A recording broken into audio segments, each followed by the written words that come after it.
Hashem, Shavua Tov. On va continuer dans notre étude. Je crois que c'est le 12e cours qu'on fait sur la Torah 48 du 2e volume du Likutei Moharan. Alors, on continue dans le texte. On a vu beaucoup de choses. On continue dans le texte. Il nous dit, Rabbi Nachman, que au fil des jours et des années, tu entreras en toute sécurité, avec l'aide de Dieu, béni soit-il, à l'intérieur des portes de la sainteté. Alors là, on voit un nouvel élément. Il nous dit que, car le nom, béni soit-il, est empli de miséricorde et désire profondément ton service. C'est-à-dire que Dieu, il attend de nous, il attend qu'on le serve. Donc, on voit à présent que Rabbi Nachman, il nous révèle que depuis le commencement, tout ce qui semblait être un éloignement, en vérité, c'était en réalité qu'une mise en scène. Puisqu'en fait, on a vu qu'on nous repousse, etc. Mais là, il nous dit que maintenant, il désire notre service. Donc, tout ce qu'il y avait avant, c'était une mise en scène, parce qu'il nous a montré comme un rejet, une distance, et qui était en vérité la preuve de son désir et de son amour profond pour que nous nous rapprochons de lui. Mais comme on l'a expliqué plus haut, sa volonté, c'est qu'on se rapproche pas avec notre personnage extérieur. C'est-à-dire qu'on a expliqué que il y a notre extériorité, ça veut dire qui on est, mais on ne sait pas en fait qui on est, notre caractère. Nous, on a un jugement sur nous-mêmes, on pense sur nous qui on est par rapport à notre caractère, mais on ne se connaît pas profondément. Et donc, cette personnalité, ce personnage qui est extérieur, c'est une identité qui a été fabriquée par la société, et c'est un costume, ou plutôt un déguisement de notre âme. C'est-à-dire qu'en vérité, il y a l'âme, et autour, il y a une personnalité extérieure, et c'est un déguisement. Et Hachem, il veut de nous notre véritable nous, notre véritable qui on est véritablement. C'est ça qu'il veut, c'est ça qu'il veut rapprocher. On a expliqué déjà que tout ce qui est extérieur, il en veut pas parce que c'est pas quelque chose qui s'inclut avec Dieu. Et tout ça, ça peut se faire que grâce au rejet auquel on a résisté avec persévérance. Donc maintenant, on va donner un exemple. Si par exemple, vous prenez un homme qui va rentrer dans une réserve naturelle magnifique où il y a là-bas des beaux oiseaux et des très belles plantes qui poussent, des arbres avec tellement de bonnes odeurs, avec des beaux lacs transparents, d'accord? Et quelqu'un, il arrive avec une pile de pneus qui sont complètement usés et qui va s'apprêter à brûler ses pneus dans cet endroit paradisiaque. D'accord? Il va polluer l'endroit. Alors qu'il y a un air qui est tellement limpide. Cet exemple-là, on voit que c'est complètement absurde. C'est pas possible que ça arrive. Donc il faut savoir que ce qui concerne la miséricorde divine, alors c'est enseigné à propos de cette miséricorde, et que c'est pas assez souvent rappelé. En vérité, cette miséricorde, elle est infinie. Ça veut dire qu'elle contient une capacité de pardon qui n'a pas de limite et qui est plus haute que toute mesure. C'est-à-dire que la miséricorde de Dieu, elle est, nous, on la connaît pas. Il y a que le tzaddik qui nous la révèle. Et Rabbi Nachman, il a atteint cette dimension de compassion illimitée, puisqu'il s'est complètement inclus à Dieu. Donc il a atteint cette dimension et qu'il est impossible de traduire en mots. C'est pas possible de traduire en mots parce que c'est une compassion qui est infinie et c'est une compréhension, si vous voulez, qui est réelle et vécue, qui comporte toutes ces implications. Ça veut dire un amour inconditionnel. C'est ça en fait que le tzaddik il nous fait passer, c'est que Dieu, il a un amour envers nous inconditionnel, peu importe notre comportement, peu importe qui on est, peu importe, il nous aime inconditionnellement. Et ce sont là les fondements cachés de son message, le message de Rabbi Nachman. Mais seulement le monde, il n'est pas encore prêt à les recevoir pleinement. C'est pour ça que nos maîtres, ils ont dû voiler cette lumière sublime. Ça veut dire que maintenant, parce qu'il est rapporté qu'une fois, il y a eu une conversation très brève que Rabbi Nachman, il a reçue, et il a fait sortir de sa bouche des mots tellement puissants qui auraient pu annuler le libre arbitre dans le monde. C'est-à-dire que Rabbi Nachman, il avait une phrase, que s'il avait dit cette phrase dans le monde, et qu'on aurait entendu cette phrase, ça nous aurait annulé notre libre arbitre.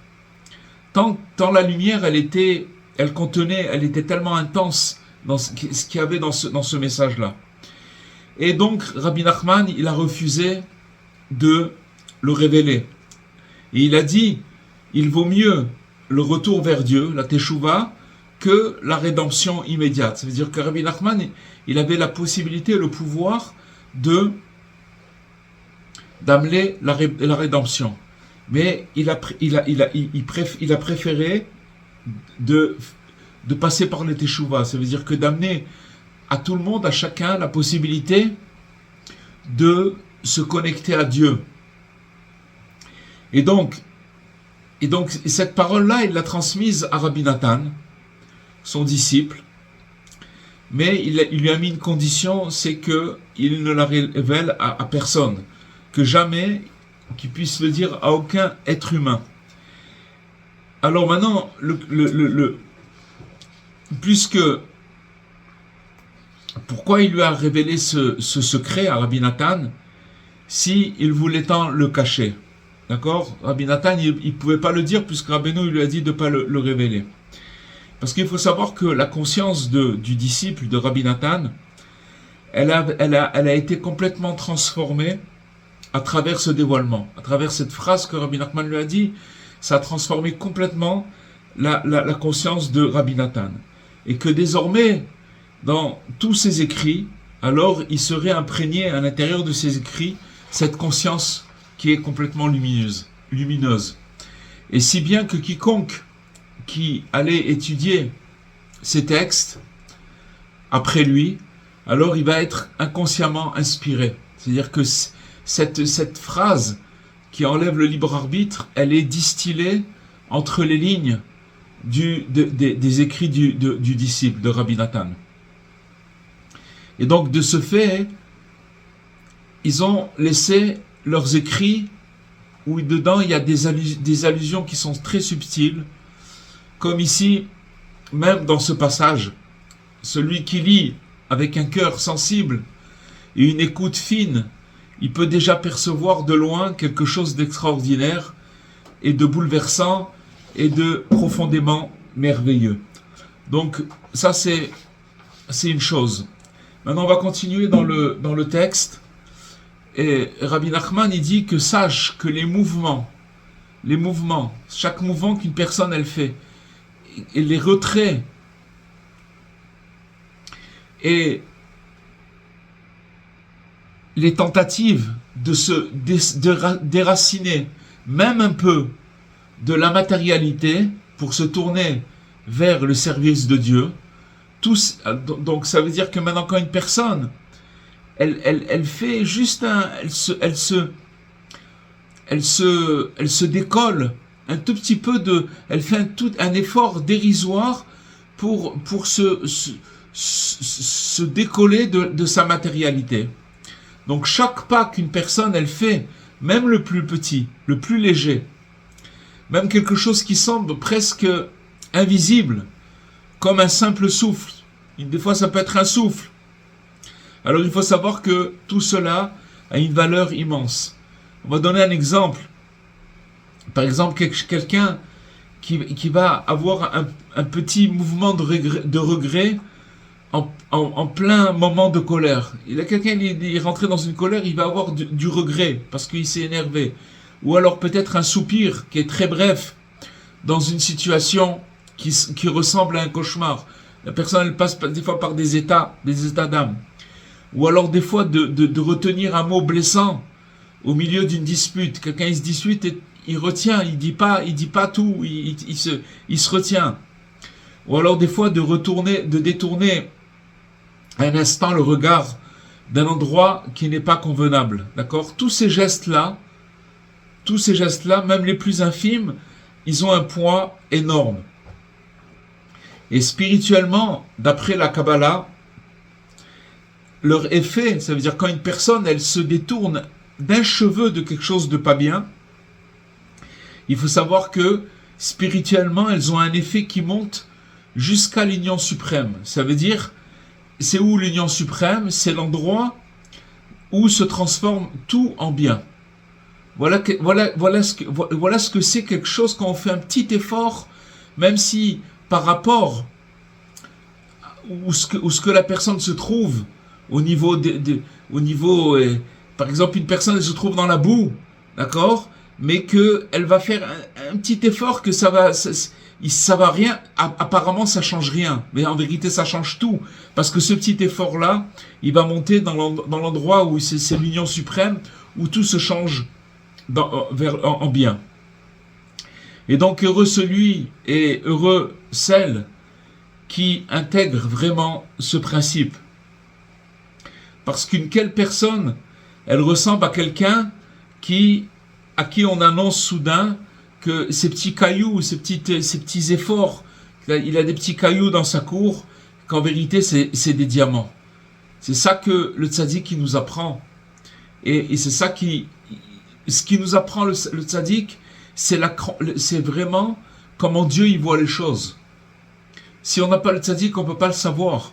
Donc il nous fait montrer que tous ces petits efforts qu'on fait pour se détacher, alors ils ont une valeur extraordinaire.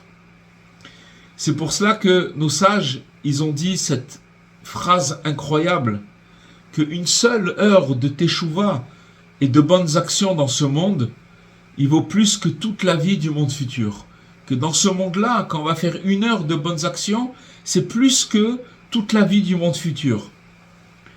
Donc, avec ça, ce qu'ils nous disent les sages, ils donnent en fait une mesure, une proportion de la puissance spirituelle qui va se créer par juste une petite action correcte qu'on va faire ici et maintenant.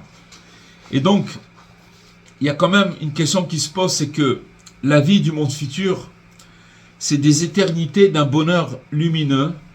Comment on peut dire qu'une petite heure ici dans ce monde, elle vaut plus que tout cela? C'est vrai que c'est une question, parce que ça veut dire quoi?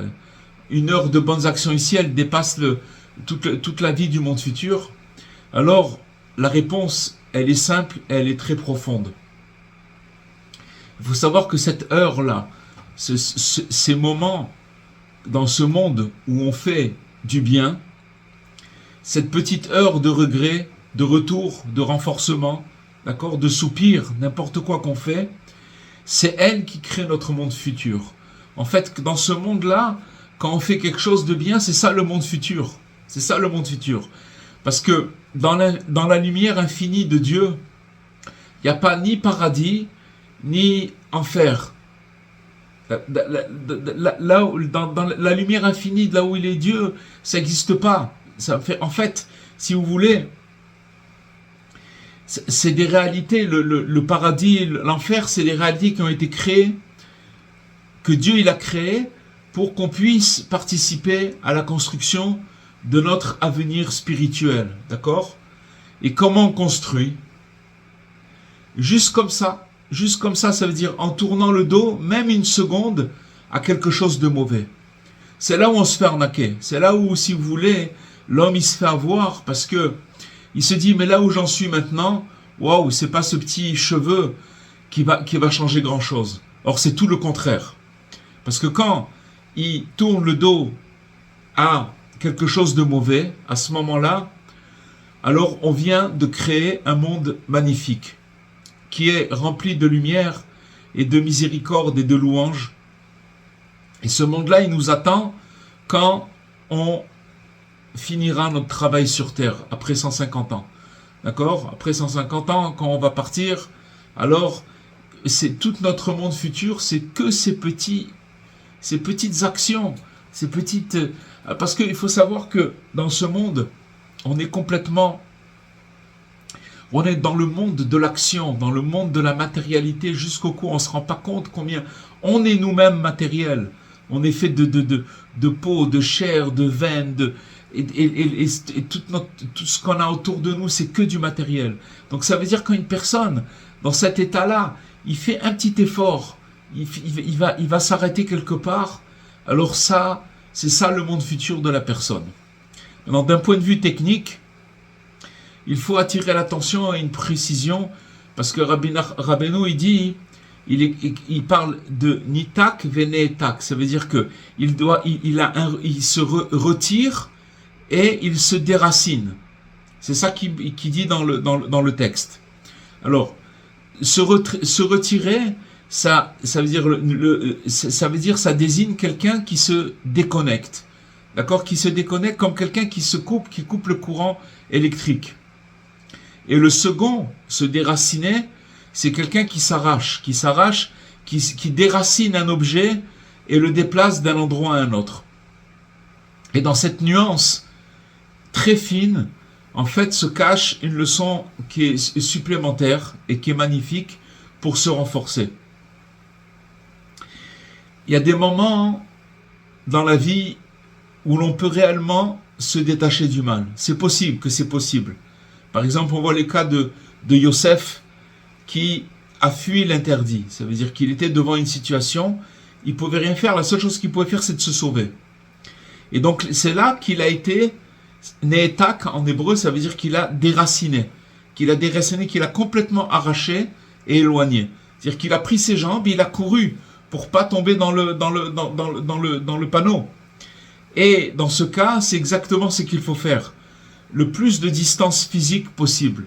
Ça, c'est un cas dans la vie qu'une personne, je sais pas, par exemple, quelqu'un qui sait que quand il va passer dans un endroit, c'est sûr qu'il va tomber sur des gens malveillants avec qui il va parler du mal. Il doit se sauver de cet endroit. Parce que s'il va là-bas, c'est sûr qu'il va trébucher. Donc ça s'appelle s'arracher de l'endroit. Mais il existe aussi des situations où une personne, elle est bloquée. Elle est engloutie complètement, elle est coincée dans un état qui est tellement compliqué qu'elle ne voit aucune sortie. Et dans ces cas-là, il existe un autre conseil, c'est la déconnexion. Ça veut dire que maintenant, on a parlé de se retirer, la déconnexion et le déracinement. Donc là, c'est la déconnexion. Qu'est-ce que ça veut dire? Ça veut dire que je peux rien faire, mais de ne pas prendre à cœur. Ne pas prendre la situation que je suis en train de vivre, où je suis bloqué dedans, comme quelque chose, comme personnellement. Et là, on nous demande de nous déconnecter. Ça veut dire, en fait, c'est de couper le courant. D'accord? Il y a un flux toxique qui fait entrer des déchets émotionnels dans notre cœur. Et donc là, il faut complètement couper. Ça veut dire qu'il faut s'en foutre. Il ne faut pas laisser ce flux toxique rentrer en nous. Et grâce à cette simple déconnexion, alors on ressentira déjà un soulagement notable, un grand soulagement. Maintenant, la nouveauté, c'est que cette sensation intérieure, qui est très fine, très discrète, elle est considérée aussi comme un mérite pour chacun qui accomplit cette chose-là. Parce que dans le passage suivant qu'on va lire, Rabbi Nachman, il explique quelle bénédiction immense résulte de cette petite déconnexion. Parce qu'on parle, mais Rabbi Nachman, il l'a écrit noir sur blanc. De la même manière qu'il existe des retraits, des déracinements physiques, il existe aussi dans le domaine de la pensée la possibilité de se décaler, d'accord? Ou soit de s'arracher complètement selon le besoin. Alors Rabbi Nachman, il ramène dans le Sefer Amidot, au nom du Orach Chaim Akadosh, il dit, ne laisse pas entrer dans ton esprit des tentations, sous prétexte de vouloir les analyser ou de discuter avec elles. Des fois, il y a des pensées qui rentrent dans l'esprit d'une personne et puis commence à se balader dans son esprit. Il laisse rentrer des tentations, d'accord? Sous prétexte de vouloir les analyser. Pourquoi c'est comme ça? Et de commencer à discuter avec toutes ces pensées-là. Parce qu'il faut savoir que le fait de prolonger une sensation ou une pensée, écoutez bien les amis, même si c'est sous un angle négatif, même si c'est pour la rejeter, des fois, on pense à une chose parce qu'on cherche à rejeter la chose de notre esprit. Mais à la fin, ça finit par renforcer le désir et par tourner la volonté vers elle, vers cette pensée et vers cette sensation. Donc, l'explication, c'est que Rabbi Nachman, il veut dire ici quelque chose de très très fin. Même si une personne, elle se dit, bon, je vais réfléchir à cette tentation pour la repousser, le simple fait d'y laisser son esprit s'attarder, alors même en mode, maintenant la personne, elle est en mode, je veux m'en débarrasser, c'est ça qu'elle veut. Alors ça renforce malgré tout l'attraction de la chose. D'accord? Ça attire la chose vers la personne. Et pourquoi ça attire? Pourquoi la pensée, elle attire? Parce qu'en fait, le cerveau, il ne fait pas la différence entre penser pour ou penser contre. À partir du moment où une personne, elle pense, elle se connecte. Maintenant, si elle pense des choses négatives, même si c'est dans le but de les rejeter de sa tête, alors automatiquement, elle se connecte à quelque chose de négatif. Donc, plus on laisse la pensée tourner, même négativement, plus elle prend racine et plus le désir se renforce. Et finalement, la volonté se tourne vers elle. Ça veut dire vers ce désir-là. C'est pour ça qu'il a dit, Rabbi Nachman, ne pas rentrer dans la discussion intérieure. Personne, des fois, elle est dans un film, elle est seule avec elle-même, elle pense à des pensées, et elle commence à négocier, elle commence à parler avec les pensées. D'accord? Il faut couper court tout de suite. Il ne faut pas laisser rentrer ça. Et se déconnecter immédiatement. Et Bezrat Hashem, à la suite, on verra Rabbi Nachman, il va développer la valeur immense de ces retraits et ces déconnexions qu'il faut faire. Il nous dit Rabbi Nachman, et sache que tous les mouvements et tous les déplacements par lesquels une personne se détache ou s'arrache, ça on l'a déjà vu, ne serait-ce qu'un petit peu, de la matérialité pour se tourner vers le service de Dieu, béni soit-il, tous ces petits déplacements, alors ils se rassemblent, ils s'unissent, se lient entre eux et viennent à son aide au moment où il en aura besoin. Maintenant, on a parlé tout à l'heure de se détacher même d'un cheveu, de choses, de la matérialité. Je sais pas, on peut donner des milliers d'exemples. Mais par exemple, quelqu'un, elle se dit, ben voilà, je vais pas, elle a mangé 10 bonbons, elle va dire, eh ben, je m'arrête là, ça y est. C'est-à-dire qu'elle voudrait encore en manger 10, mais le 11e, elle ne le mange pas. Ça, alors on va dire, mais j'ai déjà mangé les trucs de... Non, elle s'est arrêtée. Donc ça, c'est un petit cheveu. C'est un petit effort. Maintenant, il nous dit, Rabbeinu, que tous ces petits efforts qu'on fait, alors ils viennent, ils s'assemblent ensemble, ils se rassemblent ensemble, ils s'unissent ensemble. Ces petits cheveux, et ils se lient entre eux, et ils viennent à l'aide de la personne au moment où il en aura besoin. Maintenant, si on demande quel est le pouvoir de toutes ces petites actions, et comment le peu,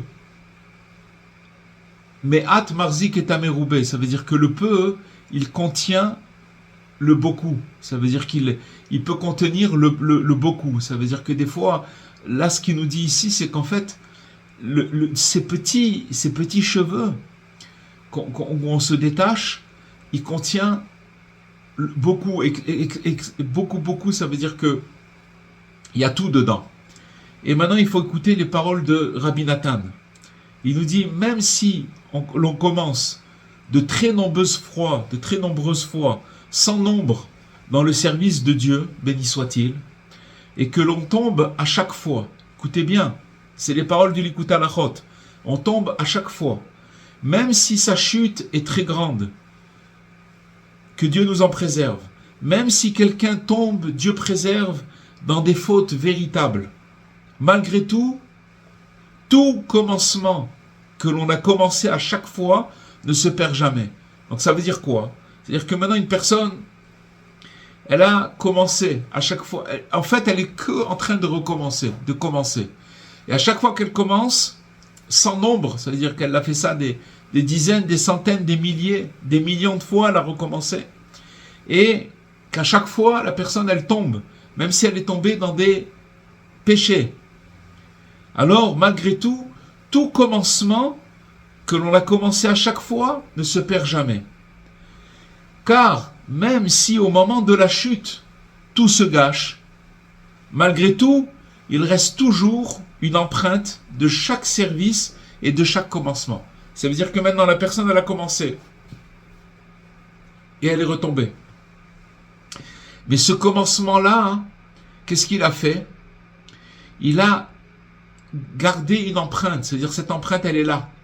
L'empreinte du commencement. Et il nous dit, Rabbi Nathan, que ces empreintes sont des réparations merveilleuses.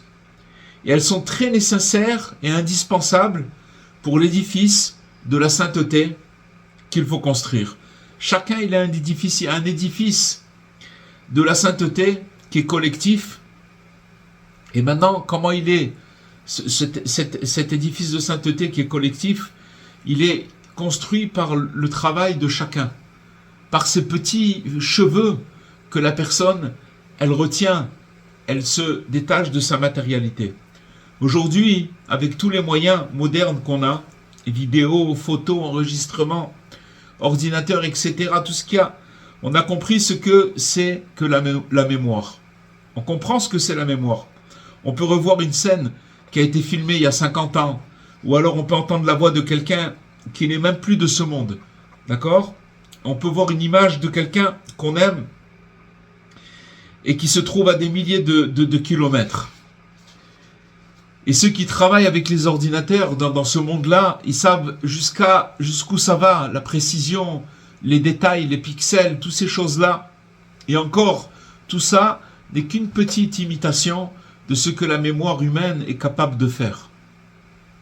Mais du temps de Rabbi Nachman, rien de tout ça n'existait. Ça n'existait pas tout ce monde moderne. Il n'y avait pas de vidéo, il n'y avait pas d'enregistrement, il n'y avait pas de disque dur, il n'y avait rien de tout ça. Et malgré cela, Rabbi Nachman, il a dit quelque chose de complètement bouleversant. Qu'est-ce qu'il nous a dit? Il nous a dit, sache que tout est gardé. Il existe une mémoire éternelle et rien ne se perd.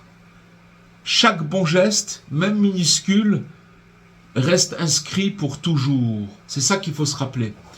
Parce que, en fait, ce qui se passe, c'est qu'une personne, elle commence quelque chose et elle chute après. Elle abandonne. Mais en fait, ce commencement, on vient d'apprendre qu'il est éternel et que c'est une mémoire éternelle. Donc à chaque fois qu'il va commencer, il va créer cette mémoire éternelle. Et tous ces morceaux de mémoire éternelle, à la fin, ça va représenter quelque chose d'énorme. Et c'est ça qui nous dit Rabbi Nachman, qui va l'aider après, au moment où il en aura besoin. Parce que parfois, il arrive dans un moment de prière personnelle, d'accord? Quand une personne elle va faire il a beau des doutes, qui va toucher le cœur, qu'une personne, elle va recevoir une petite lumière, un tout petit aperçu de ce trésor dont on a parlé, des petites choses qu'il a fait, le trésor de toutes les bonnes choses que la personne elle a faites dans sa vie. Ça c'est, et là tout change. Donc quand une personne elle est dans cette prière, et qui reçoit cette lumière, alors tout change. Parce que quand quelqu'un il se rend compte, ne serait-ce qu'à l'instant, que tout le bien qu'il a fait, tout ce qu'il a construit, tout ce qu'il a réparé, ce qu'il a apporté au monde, alors il reçoit d'un coup de l'énergie, de la joie, de l'espoir. C'est ça la chose, c'est qu'en vérité on nous cache ça. On nous cache ça, c'est pour ça que Rabbi Nachman, il est dans une autre dimension. Il nous dit, attrapez chaque petit détail, chaque petit effort. On ne peut pas s'imaginer quel poids il a. Donc finalement, on nous cache ça, mais des fois, on peut nous le faire montrer dans une prière, quand on prie. Et finalement, la personne, elle se dit, mais je ne savais même pas combien j'avais fait autant de bien. On raconte qu'il y avait un chassid, Breslev, qui dansait comme un fou. Et il était littéralement un homme qui était complètement enflammé, alors que chez lui, il n'y avait rien. D'accord? Le frigo, il était complètement vide. Et lui, il sortait de l'usine, il n'avait rien à manger, aucune sécurité. Il était d'une pauvreté qui était honteuse. Et quelqu'un, il passe devant lui, et il a vu cette scène. Il est resté bouche bée. Il lui a dit, comment est-ce possible qu'un homme qui n'a rien, il danse avec une telle joie? Comment c'est possible? Il n'a pas de quoi manger, il n'a pas de truc. Comment il fait? Alors, il a osé de lui demander, il a dit, mais d'où tu tiens une joie merveilleuse, mais pareil, d'où c'est que tu as cette joie? Tu es dans une pauvreté terrible, et tu souffres, et en plus de ça, tu danses. Alors le chassid, il lui a répondu, tout en continuant à danser. Il dit quoi? Tu ne sais pas, toi, que le monde finira par être réparé, que tout sera rétabli, que viendra le temps où la joie, elle va jaillir de partout. Comme c'est dit, alors notre bouche se remplira, c'est un verset qui dit, notre bouche, elle va se remplir de rire. Et moi, ce que je fais, c'est juste emprunter un tout petit peu de cette joie-là. Ça veut dire que je vais dans le futur, et je sais que ça va s'arranger, donc je suis joyeux de ça. Une petite avance, hein, une toute petite, comme on dit, une avance de la joie qui va régner dans le futur. Et c'est ça le secret. On peut importer un peu du futur dans le présent, c'est ça la réalité, un peu de lumière qui nous attend, d'accord, pour arroser un peu les jours qui sont secs, où il ne se passe pas grand-chose, les moments durs, les passages étouffants. Et c'est d'ailleurs tout le travail des prophètes. Les prophètes, ils ont amené de la consolation depuis l'avenir. Tous les prophètes, toutes leurs prophéties, c'est de parler dans des moments qui étaient très très durs pour le peuple, et de leur dire, voilà, ils ont apporté des perles du monde futur pour enrichir le présent. Aujourd'hui, même si la prophétie, elle a officiellement cessé, alors pourquoi? Parce qu'il n'y a pas d'âme qui soit capable de la porter, cette prophétie. On est dans une génération, on est dans un temps où elle a disparu. Il n'y a pas d'âmes qui peuvent recevoir cette prophétie. Mais il reste malgré tout une porte ouverte. C'est quoi cette porte ouverte? C'est le dialogue intérieur. D'accord? C'est ce voyage intime qu'un homme fait avec lui-même. Quand quelqu'un y parle avec son âme, sincèrement, dans l'esprit de l'Aïd-Bodédout, alors il peut lui aussi dépasser les limites du temps. Pour ceux qui pratiquent l'Aïd-Bodédout, alors ils savent ça. C'est quelque chose que c'est pas quelque chose de nouveau pour eux. Ils sentent qu'ils dépassent les limites du temps et ils touchent à quelque chose d'éternel et ils arrivent à ramener cette lumière dans le présent. Pourquoi? Parce que avant une séance d'Aïd-Bodédout, il est dans tel état, et après sa séance d'Aïd-Bodédout, il est transposé ailleurs. Pourquoi? Parce qu'il a reçu une goutte de cette lumière du futur. D'accord? On va continuer dans le texte. Alors il nous dit, Rabbi Nachman, que toutes ces petits... Le fait que la personne elle s'est détachée, même un tout petit peu, on a dit déjà ça, qu'ils s'assemblent, ils se relient, et ils se nouent ensemble, et viennent à son secours au moment où il en aura besoin. C'est-à-dire, lorsqu'il y a, à Dieu ne plaise, une épreuve, une pression ou un moment de détresse, à Dieu ne plaise. Quand est-ce qu'ils viennent ces moments où on s'est détaché, un tant soit peu, de la matérialité, de choses qu'on pensait insignifiants? Il faut savoir qu'ils se rassemblent, tous ces petits décrochages, ces petits déracinements, et qui vont venir au moment où une personne, elle aura une épreuve, où elle sera dans la détresse. C'est là-bas qu'ils vont intervenir. Alors, ici, Rabbeinu, il parle de dochak. Dochak, ça veut dire la pression. D'accord? Et qu'est-ce que c'est quand il nous dit le temps de détresse? Un moment de détresse, ça veut dire le moment, c'est le temps. Quand il aura une pression à un moment de détresse, qu'est-ce que c'est ce temps, ce moment de détresse? En fait, c'est le moment où une personne, elle se rapproche des portes de la sainteté. Dès que, on l'avait déjà vu ça, comme on a expliqué plus haut, et qu'alors, elle est attaquée avec force. Cette personne est attaquée avec force, et dans ce moment-là, elle a besoin d'une aide immédiate et particulière. Et cette aide, elle vient directement du réservoir futur qu'elle s'est constitué. Ça, c'est très fort, il faut le savoir, les amis, que les tout petits efforts qu'on fait, en vérité, le mauvais penchant, il nous fait montrer que ces efforts, ils valent rien du tout. Mais sachez que c'est comme ça qu'on constitue notre réservoir, ce réservoir. Parce qu'à partir du moment où on décroche un tout petit peu de notre matérialité, on constitue un réservoir, puisqu'on puise dans le futur, et c'est le réservoir du futur qu'on a constitué, de toutes les petites et grands renforcements que on a accumulés, consciemment ou inconsciemment, durant toutes les années. On voit de tout cela que l'essentiel de l'enseignement de Rabbeinu, de Rabbi Nachman, de notre maître, n'est pas orienté vers une envolée mystique. C'est pas maintenant qu'on va, ça y est, on s'est envolé. D'accord? Parce que dans notre tradition, elle possède notre tradition déjà une multitude de voies, des voies qui sont accessibles à qui veulent, qui cherchent cette chose-là. D'accord? Des méthodes, toutes sortes de méthodes qui visent surtout l'effet spectaculaire, mais qui n'aident pas l'homme au moment où il est réellement en détresse. C'est-à-dire qu'une personne, elle peut faire des choses, etc., mais après, qu'est-ce qui se passe quand elle est en bas? Mais chez le véritable tzaddik, alors l'essentiel, c'est de s'occuper des situations qui sont réelles. Se tenir aux côtés de celui qui est brisé, d'accord, de le consoler de toutes ses souffrances. C'est ça qui fait le tzaddik.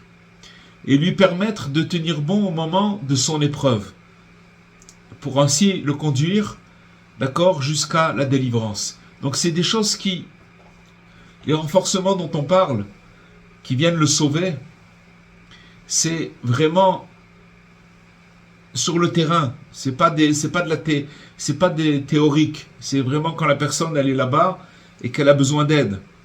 Et donc c'est vrai qu'aujourd'hui le monde il est devenu tellement obscur et tellement desséché que pour éclairer en bas, alors les lampes qui sont normales, elles ne suffisent plus. Il faut attirer des lumières supérieures, et toutes ces lumières, tant qu'elles sont attirées dans cette intention, pour survivre et tenir, c'est ça le paradoxe. C'est qu'en fait, on ne peut pas tenir avec des lumières, comme il dit ici, des lampes qui sont normales. Mais si une personne, tout le travail qu'elle fait, c'est pour attirer des lumières et qui fait tout son travail dans cette intention-là, pour survivre, juste survivre et tenir, alors elles viendront toutes ces forces qu'on s'est arrachées, qu'on s'est déracinées, un tant soit peu d'un cheveu, tout ça, ça viendra en aide à la personne. Maintenant, celui qui cherche la vérité, il va comprendre cela par lui-même. Et donc, ces lumières et leurs révélations, où qu'elles se trouvent, elles sont dirigées vers l'endroit le plus sombre de nos vies. D'accord? Les situations les plus basses et les plus obscures. Pour qu'on puisse respirer là-bas un peu d'oxygène. C'est ça qui nous apprend Rabbi Nachman. Il nous apprend et survivre, de ne pas tomber là-bas. Il y a des situations dans la vie où on a besoin, mais regardez d'où il vient cet oxygène. Et donc cette lettre qu'on étudie déjà depuis quelques mois, elle est destinée à nous consoler plus que tout autre enseignement. Et elle restera avec nous pour l'éternité, pour toujours. Et donc,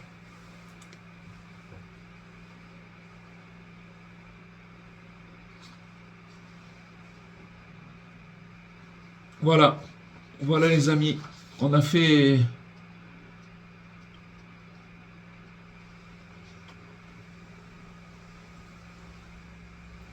Voilà ce qu'on pourra dire pour ce soir. Bezrat Hashem, on continuera. Si vous avez des questions, Bevakasha. Hashem Rav, il est magnifique ce cours. Vous avez dit tout à l'heure, on parlait des mauvaises pensées contre lesquelles il faut se battre. Il a dit vous avez expliqué que même se battre et essayer de les enlever de notre tête, c'est déjà se connecter en y pensant. Non, oui. Ça veut dire qu'il faut couper, faut pas laisser rentrer. Oui. C'est-à-dire qu'il faut rejeter la pensée avec une autre pensée, mais sans se battre contre la pensée. C'est ça que vous voulez Non, dire? ça veut dire que quand des fois on laisse rentrer la pensée, on commence à discuter avec elle. C'est-à-dire qu'on réfléchit, on la laisse rentrer. Mais là, ce qu'il nous dit ici, c'est il y a pas, il y a pas de, on peut passer. Imaginez-vous maintenant que vous avez une belle moquette blanche en agneau, d'accord, en mouton, très très belle, et en laine de mouton, toute blanche, et qu'il y a quelqu'un qui veut rentrer avec des bottes qui sont pleines de boue de l'extérieur. On laisse pas rentrer. On laisse pas rentrer. C'est-à-dire que les pensées, c'est des choses qui sont sinueuses, qui rentrent et que quand une personne elle rentre dans ces pensées-là, elle attire, elle va là-bas. La pensée, elle a un pouvoir très très fort. Donc de pas laisser rentrer, de pas commencer, même si c'est dans l'intention de les rejeter. C'est-à-dire que des fois on dit comment je vais faire. C'est dans l'intention de se persuader d'en sortir. Voilà. Même ça c'est mauvais. C'est ça qu'il nous dit Rabbeinu. Ça aussi c'est mauvais. Faut pas laisser. Il y a des fois il faut pas laisser rentrer la pensée. Ça s'appelle, comme on dit, couper le courant quoi. Ça veut dire j'éteins. Il y a pas. C'est associé peut-être avec quand on parle de Diburnaki, c'est-à-dire que de jamais prononcer des mots qui sont négatifs. Complètement. De toute façon les mots. Ça pénètre dans leur donner une existence même virtuelle. Mais je vais vous dire une chose, les mots négatifs, ils viennent d'abord d'une pensée qui est tordue. Parce que ça passe pas dans la parole tant que c'est pas passé dans la pensée. Donc ça veut dire que si c'est déjà arrivé dans la parole, ça veut dire que ça a fait un tour dans la pensée. Donc si, en général, si on arrive à garder notre pensée, ça rentre pas dans la parole. Il y a la pensée, la parole, et après il y a l'action. Et si une personne, elle parle, c'est déjà dans l'action. C'est-à-dire qu'après, c'est une question de temps et les choses vont se réaliser. Et le contraire, ça veut dire une pensée. Il faut chercher des pensées positives, des pensées qui construisent une pensée positive. On en a déjà parlé dans les lettres de Rabbi Nathan à son fils qui le prévient, fais attention, c'est comme des chevaux qui galopent dans l'esprit. C'est que là-bas que l'Yitzhara il se trouve, hein. C'est que dans la pensée. Ah maintenant, quand il est dans la pensée, après, c'est la parole qui intervient, et quand la parole intervient, après, c'est une question, après, c'est l'action. Enfin, on a vu pas mal de choses ce soir, Bezrat Hashem. Extraordinaire. Voilà, les amis. D'autres questions? Oui, s'il vous plaît, bonsoir. Bonsoir, monsieur Charbit. Comment vous comprenez dans la lettre dans ce texte que Rabbeinu dit que les efforts qu'on a fait à un certain moment viendront à notre aide quand on aura telle ou telle épreuve. On l'a expliqué. C'est-à-dire que ces efforts, d'abord, faut expliquer c'est quoi ces efforts, on l'a dit. À chaque fois qu'on s'est éloigné, qu'on a d'un cheveu de quelque chose de négatif. D'accord? Qu'on s'est détourné de la matérialité. La matérialité, elle a des milliers d'étages, des milliers de représentations. D'accord? Donc, ces petits efforts qu'on a faits, ils vont se relier ensemble. Et ils vont se relier ensemble. Pour ça que c'est pas insignifiant. Le problème, c'est que le mauvais penchant, hein, quand on se détache de quelque chose, même d'un cheveu, il dit, mais à quoi ça sert? Regarde dans quel pétrin tu te retrouves, à quoi ça sert? C'est ça qu'il nous dit. Et c'est là où c'est complètement faux. Parce que un cheveu plus un cheveu plus un cheveu plus un cheveu, à la fin, ça représente, ils s'unissent ensemble et c'est une force. Et c'est là, pour répondre à votre question, monsieur Charbit, que tous ces efforts-là qu'on a faits, ils viennent au moment où on est en détresse pour nous sauver, pour nous aider. Ça veut dire qu'en vérité, on prépare une somme, un réservoir qui va nous permettre d'être sauvés. C'est comme si, que je vous donne un exemple, vous avez un tonneau et que tous les jours vous mettez deux gouttes d'essence dans le tonneau. Tous les jours vous faites un petit effort. Vous ne pouvez pas faire plus que ça. Une petite goutte, un petit truc, mais à la fin, hein, ce qui va se passer, c'est que vous allez pouvoir aller loin. Ça veut dire que vous allez avoir un tonneau d'essence, c'est exactement ça. Donc ça veut dire que rien est insignifiant. Et comme on l'a dit aussi, c'est que chaque déracinement, chaque éloignement de la matérialité, chacun là où il est, même d'un cheveu, il se lie à un endroit où tout se transforme en bien. Donc c'est quelque chose d'immensément grand. En fait, ce qui nous dévoile Rabbeinu, c'est quelque chose de très, qui est complètement à l'encontre de la conception du monde dans lequel on vit. Comme tous ces enseignements. Il nous donne accès à quelque chose de complètement... Comment? Moi, si je comprenais la lettre comme ça, est-ce que si je fais un effort au niveau de la matérialité, par exemple, en essayant de manger avec plus de dignité, ou je fais un effort dans un domaine où j'ai une faiblesse au niveau de la gourmandise, je dis n'importe quoi, Ouais. est-ce que ça va me mettre dans une épreuve qui n'a rien à Mais voir? évidemment, même si par exemple, je vous donne encore plus que ça, vous êtes en train de manger, et vous dire, allez, vous alliez prendre une cuillère et continuer, non, allez, je la laisse. Qu'est-ce que ça veut dire ça? Ça a l'air d'être insignifiant. Bien sûr qu'il parle de ça. Parce que nous, regardez comment vous l'interprétez. Comment on l'interprète. Quoi, ça veut dire que c'est quelque chose d'important? Mais oui, c'est immense. C'est immense. Maintenant, quand quelqu'un prend la valeur de ces choses-là, vous savez ce qui va se passer? La valeur de ces choses-là, ça veut dire que maintenant, je me rends compte que combien c'est grand. Et donc, ça veut dire que ces petites choses-là, c'est elles qui vont me sauver. Les gens, ils attendent de faire des grandes choses. Vous comprenez ou pas? Ces petites choses-là, il faut l'intégrer. On est tellement loin de ça. Comment? C'est petit, hein. Au niveau de la gourmandise, ça va me servir, par exemple, dans le Shmirat Hanaïm. Mais dans tout, mais la gourmandise, je vais vous dire une chose, la gourmandise, c'est pas quelque chose de petit, hein. C'est le centre de la Avodat Hashem. La gourmandise, c'est quelque chose que les gens, ils meurent du manger. Quelqu'un qui mange pas et qui fait attention de ne pas manger et qui truc, il est en très bonne santé. Les gens, ils meurent du manger. Donc la gourmandise, c'est quelque chose de voilà. Spirituellement et physiquement, c'est quelque chose de dangereux. Alors si quelqu'un, il arrête un truc, c'est des mondes extra. Bien sûr que ça va l'aider pour des choses, pour tout, pour des moments où il va être en détresse, ça va être là pour lui. Mais c'est dans tous les domaines, c'est pas que dans ça. Une mauvaise pensée, quelqu'un il est plein de pensées, il sait le truc, stop, il s'arrête. Alors qu'il avait un flux qui s'arrêtait pas, mais il s'arrête. Ah, cet arrêt-là, il a une dimension extraordinaire. Quelqu'un qui parle et qui s'arrête, il s'arrête de parler au moment où il allait dire quelque chose de blessant ou une mauvaise parole ou un lashon hara et il s'est arrêté. Toutes ces choses-là, dans tous les domaines, c'est d'une immense valeur. Voilà les amis. C'est presque arrêter de penser. Si on pouvait, ça serait presque arrêter de penser. Si on pouvait. Arrêter. Arrêter. En tout cas, arrêter le flux de toutes ces pensées. Oui, mais des fois, quand on est submergé par toutes sortes de choses, on a l'impression que c'est pas possible. Or, c'est faux.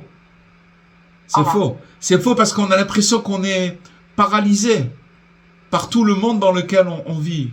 Qu'on peut pas. Quand on parle de matérialité, on est dedans. On nage dans la matérialité. Mais ce qui nous apprend ici Rabbi Nachman, c'est non. C'est par dire que chacun là où il est, il peut accomplir, il peut recevoir les bénéfices de ce qu'on dit ce soir. Ce qu'il a dit, il nous a appelé Rabbi Nachman. C'est-à-dire que un déracinement, un éloignement d'un cheveu de chacun là où de chacun où il se trouve dans sa matérialité, c'est immense. Et c'est ça qui va le sauver. C'est pas que c'est immense. C'est pas qu'on lui dit c'est super ce que tu as fait, même si c'est petit, c'est pas grave, c'est super. Non, c'est pas ça qu'il dit. Il dit c'est ça qui va sauver la personne après. Parce qu'il y a un moment où il va se retrouver dans une difficulté, dans une détresse. Et ben il va avoir le médicament, il va avoir le réservoir qui va venir, qui va le soutenir, qui va l'aider à passer cette détresse. Comme on a expliqué que maintenant que c'est comme ça le monde futur, il se construit par ces petits efforts-là. C'est des mondes entiers. On l'a expliqué dans d'autres cours que maintenant, dans ce monde-là, on est tellement dans le monde de la matérialité que un petit détachement dans les mondes supérieurs, ça représente des milliards de kilomètres.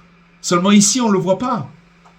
Mais quand quelqu'un prend conscience de ça, et qu'il intègre cette chose-là, vous allez voir que dans la vie de tous les jours, combien on peut travailler. C'est ça servir Dieu. C'est ça servir Dieu. Les gens qui pensent servir Dieu, c'est d'être un... C'est quoi? C'est ça servir Dieu. C'est de faire des petites choses, des trucs à chaque fois, dans la pensée, dans le manger, dans tout ce qui nous entoure, dans les relations humaines. Je me retiens de dire une chose alors que j'avais l'habitude de le dire.